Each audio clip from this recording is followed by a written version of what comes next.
Welcome to the Parenting Roundabout podcast for the week of July 4th, 2022. I'm Catherine Halecko, and I'm here with Terry Morrow. Hello. Nicole Eridix is still off. We miss her, but she'll be back soon, we hope. So it's just the two of us talking, complaining, and obsessing. This week, we're complaining about being the IT guy and obsessing about saying no to our kids. We also take a couple of breaks for an entertainment discussion and a recommendation roundup. Today, we are talking about holiday traditions our families just have opted out of. So today, of course, if you're listening to this as the minute it comes out, because we know you're waiting, it is the 4th of July, so happy 4th. Fireworks, not a thing for the Morrows, huh? Yeah, when I was a kid, I remember we had a huge family tradition of going to the fireworks on the 4th of July. It was something we looked forward to every year. There was a college in our town. It was California Lutheran College, which has since become California Lutheran University, if it's still even there. But at the time, we would go to the football stadium at the college and watch this professional fireworks show. And I remember that the whoever was on the microphone talking us through it would have us go, this section go, ooh, and that section go, ah. And it was super fun. Lovely memory of childhood in a, not quite a small town, but a smallish suburb. And unfortunately, I have kids for whom loud noises are terrifying. Mm-hmm. And bright flashes of light, pretty scary. And sitting on bleachers for a long time with nothing much to do, not of interest. So I don't remember if we ever even tried it. I think maybe my daughter freaked out the first time something went boom, and we thought, well, okay, not going to do this. Right. And we, in more recent days, my daughter and I both participated in the community band for a little while, and they always play on the 4th of July before the fireworks, and, while it's getting dark enough. Mm-hmm. And we were could for free then go up into the bleachers and watch the fireworks. I think we did it once, and the rest of the time we were like, nope, out of here, bye. Beat the traffic, let's go. Exactly, yes, so much easier. So it's just, I feel like I should be, I had this wonderful thing in my childhood that my children are not going to have a part of and have memories of. But I'm like, okay, that's good. I'm good. Let's go home. I've had enough fireworks for my life. They're thrilling, but pretty much the same every time. Yeah. So, been there, done that. Said ooh and ah. We can just move on. For years, we had friends over for a barbecue on the 4th. Now, I think we're just not doing anything, which is our family tradition these days. A holiday you family have your tradition. Own traditions, and that's what they are. Nothing. Yes. Do you have fireworks in like that park near you? We do. So the fireworks are... Oh, so you have fireworks whether you want fireworks exactly, or not. Which luckily we're fine with. It's in the park directly across the street from our house. So we have no issues with traffic, parking, any of that. We can just wander over there. And the way, I don't know if I've ever told you this, but the way our town does it is the day before. First of all, they're always on July 4th. None of this July 3rd is a Saturday, so we're doing no. It's always on the 4th. On July 3rd, starting at 5 p.m., you can go to the park and lay down a tarp so that you have a place to watch the next day, right? Wow. And so, of course, people are like, 5 o'clock, I'll go at 3 or whatever. And, there's all these signs that say, your tarp may be removed, but, never happens. Oh my gosh. And because I'm a rule follower, I wait. But anyway, But you can just sit in your front yard, can't you? The trees are kind of in the way, so it's better if we go to the park. Yeah. So, at 5 o'clock or maybe, 4:45, we go over and we put out our tarp, and then during the day, then it just sits there all night. So this is small town life. The whole park is, the whole edge of the water where you sit is all covered with tarps. And because it's quaint small town life, you don't have people sneaking over there at midnight moving tarps around and getting themselves a better place. No. People abide by the position of the tarps. Yeah, once it's there. Inspiring. They don't abide by the rule to wait until 5 p.m., but they do once it's there. Once it's there, they respect it. And that's inspiring. And I know at least one person who will put hers down at like noon, but then she sits on it. Like she's like, I'm just sitting on my tarp. Staked my place. So anyway, that's hilarious. And then it's all days worth of performances and food and stuff like that in the park. So it's a lot of fun. Yeah. We do enjoy it.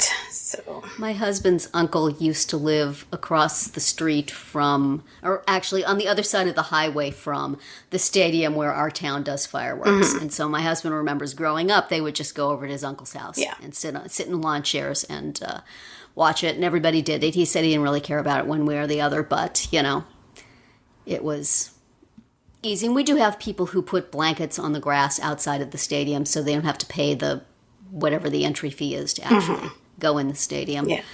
So for a lot of people, clearly it's a big tradition. This year, weirdly, we've always had it on July 4th, which has been a problem for me because when I was having parties on July 4th and then the community band was playing, I would have to leave and go play. But this year they had it on the 1st. Oh, see, on Friday the 1st. That's not... It was weird, and we got like a robocall. They have this robocall system in our town, and we're registered for it like 4 or 5 times with different people. So we get call after call after calls. call, and it was just like fireworks are tonight. Come on down. Right. I'm like, why? But I think I heard something that this year there were shortages of not only fireworks but of people who knew how to do fireworks. Yeah. So maybe they couldn't get them for the 4th. Yeah, that's probably it. So that was weird. I wonder if that reduced attendance, but I heard them. Right. We can't see them from our house. We can sort of see them through some trees if we strain out our window, but we can certainly hear them. And our dogs, when we had dogs, could certainly hear them. Luckily, the dogs we have now are... Oh, yeah, you're right there. They're pretty fine with it. Our old dog, she definitely had a problem. Get them little doggy earplugs. Yeah. Little doggy noise reducers. Right. Some Beats headphones. The thunder shirt, I hear, is what you got to do. Because they can, sense it. But we also definitely... It's not just the city, big fireworks presentation. People set off their own fireworks here all the time. Geez. And... that started like a week and a half before the actual 4th, because in a silly quirk, it's legal to sell fireworks in Wisconsin. It is not legal to actually own them and set them off. So there's all these little stands that pop up with people selling them, and they don't have a police car sitting right by them. So as soon as you walk away with some, they say, "Okay." I mean, I guess you can buy that, you can buy and sell them, but you're not supposed to possess them or shoot them off. So it's just silly. So. I see a hole in that plan. Yeah, definitely a hole in that plan. We have people in our neighborhood who set them off pretty much all summer. And also, on into the fall and whenever they darn well feel like it. And my husband is constantly, they should get arrested. Yeah. That's not legal. They shouldn't do that. Yeah. They can't do that. That's all right. And it's like, well, it is what it is. Right. But it is very disconcerting when you're sitting in your home of the evening and all of a sudden, pop, pop, yes. Pop, pop, pop. I know it is. Yeah. It's such fun. So we do opt into fireworks.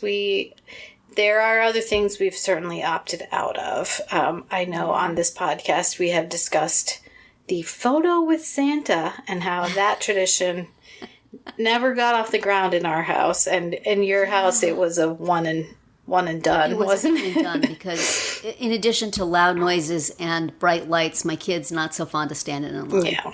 So especially for something that they can see no value in whatsoever. Right. And we also have completely opted out of the entire Easter egg apparatus. The finding of eggs, the hiding of eggs, the coloring, the giving of eggs in baskets. For a while when they were little, I would give them stuff. They've never been real candy kids, which means if I get them candy, I wind up eating it. Right. So I would give them like DVDs and little toys and stuff like that. For a while I was into it, but then it became really apparent that I was into it. Right. And they were like, oh, okay. So, you know what? This is how we pare our holidays down. Basically, at our house, we don't do anything for anything. It's great. It's fun. Well, it's cheap. This year was the first year that my daughter wasn't around for Easter because it was her second year at college, but the first year was pandemic-y and she was home a lot. So I got one of those like priority flat rate boxes from the post office, and I just filled it up with stuff from Target and most of it Easter themed, and she loved it. She said, "This is the best Easter basket I've ever got."